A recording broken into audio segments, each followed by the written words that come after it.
కుమార్ తల్లిదండ్రులైన నాయుడు మరియు పార్వతీలు తమ కొడుకు మొదటి పుట్టినరోజును ఎంతో సంతోషంగా జరుపుకుంటున్నారు.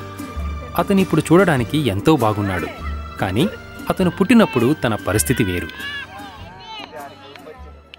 బాబుకి జ్ఞానం మర్రి వచ్చింది. అంగడం బాగలేదు కాబట్టి పాలు అస్సలు తాగలేకపోతున్నాడు. ఇక్కడ మొర్రలాగా వస్తుంది కాబట్టి సంసాతో ఎంత పోసినా అసలు సన్నంగా ఉంటున్నారు.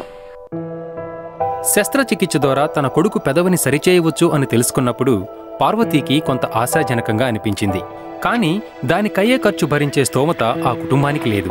తినడానికి కూడ ఎలా వస్తుంది, బాబుని ఎలా బాగు చేస్తాము, 20,000 ఎట్టి అని మేము అనుకున్నాము.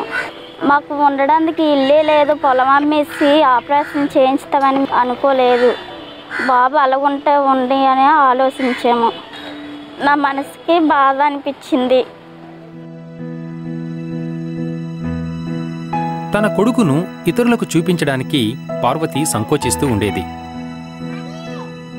అయితే అది ఇక ఎంతో కాలం కాదు. ఎందుకంటే కుమార్కి ఉచితంగా శస్త్రచికిత్స చేయించడానికి సిబిఎన్ ముందుకొచ్చింది. కుమార్కు చేసిన ఆపరేషన్ విజయవంతమైంది.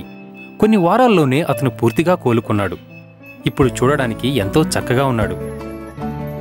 తమ కొడుకు ముఖంలో వచ్చిన మార్పును చూసి తల్లిదండ్రులు ఎంతో ఆశ్చర్యపోయారు. చేసిన తర్వాత చాలా ఆనందం వచ్చింది. తర్వాత పాలై తాగి ఆడుకుంటున్నాడు. బాగానే బలం అది వచ్చింది. సిబిఎన్ వారికి చాలా చాలా థ్యాంక్స్.